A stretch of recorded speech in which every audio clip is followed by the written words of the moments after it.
Mayat ay agsapat ako amin. So, good morning everyone. It's me Tina and welcome back to my Cucina. Our dish for today is a Ragu-Bolognese Sauce. So, let's start.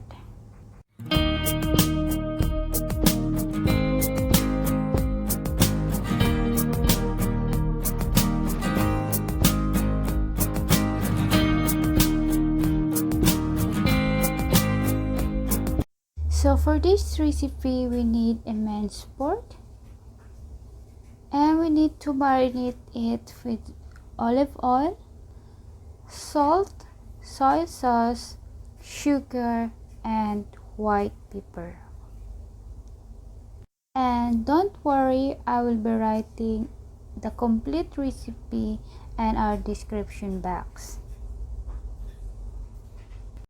Tulad ng lagi kong sinasabi na kailangan natin i-marinate ang ating minced pork ng salt and pepper, pero pwede mong ibahin ayon sa panlasa mo.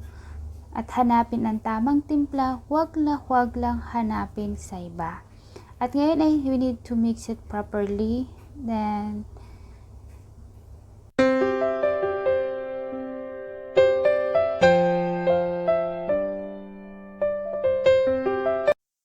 add 1 tablespoon of oyster sauce and mix it again properly.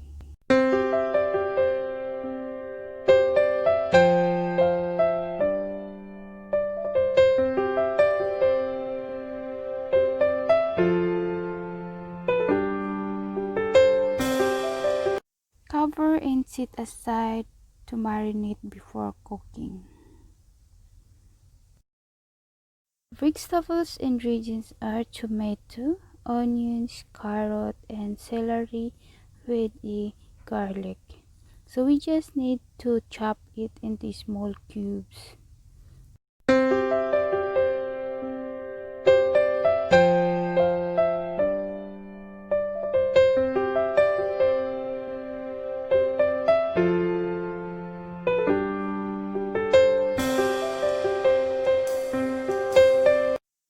Heat pan in a medium fire and add some olive oil and saute our minced garlic until fragrant.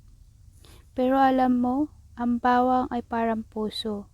Buo man talaga, pero pilit lang dinudurog ng iba. Now I add the chopped tomatoes and saute it until cooked and just season it with salt and pepper. And set aside to use later. At sabi nila, kumain ng kamatis para ang kutis ay makinis.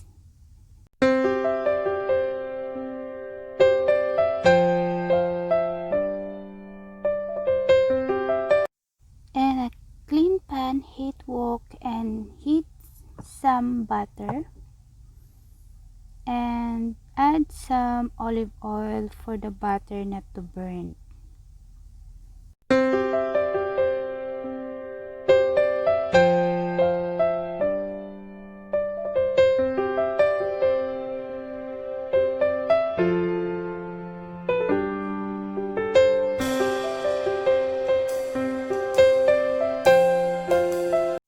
Saute onions until fragrant. Pero alam niyo ba ang sinabi ni Sibuyas? Matapos mo akong saktan, iiyak ka? Tapos ano? Igigisa mo lang ako para sumarap ang luto mo? Oo, masarap ako, pampabango at pampalasa lang.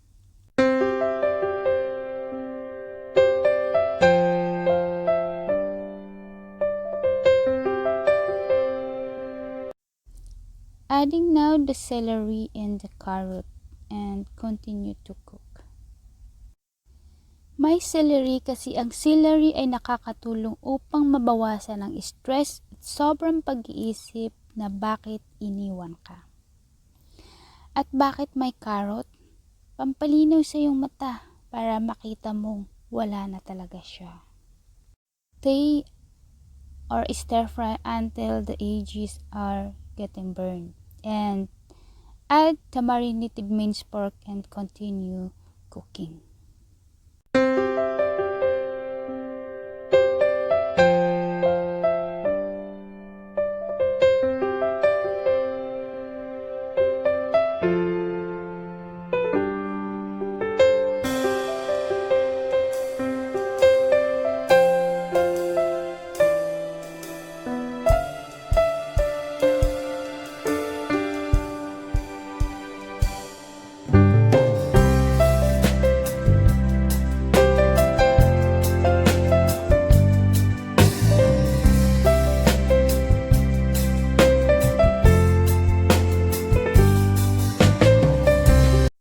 Add some tomato paste.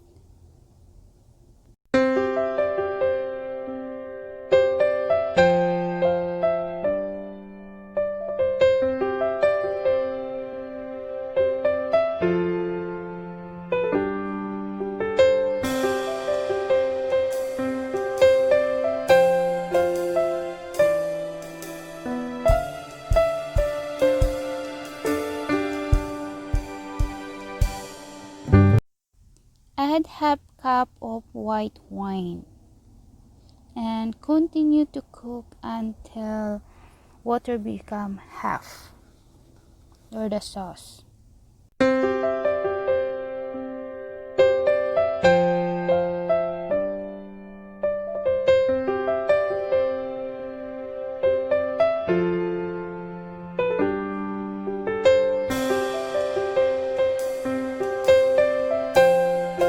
Now I'm adding the half cup of whole milk.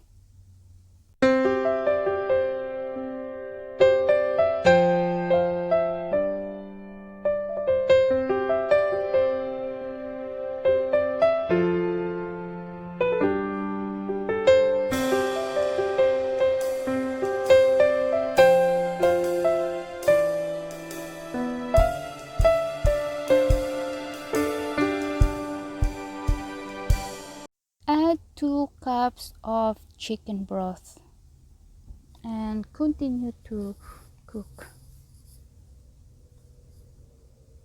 And I'm putting also the bay leaves and the cooked tomato that we saved a while ago.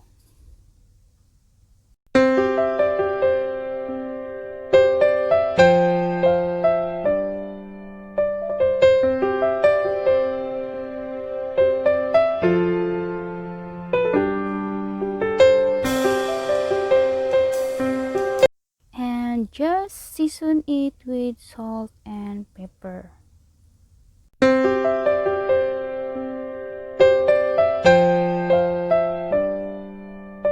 And finally, done. Ragu-Bolognese sauce is ready to serve. So just need to boil your pasta and mix up that sauce. And always remember, a good recipe is useless if without heart in cooking. Enjoy your food!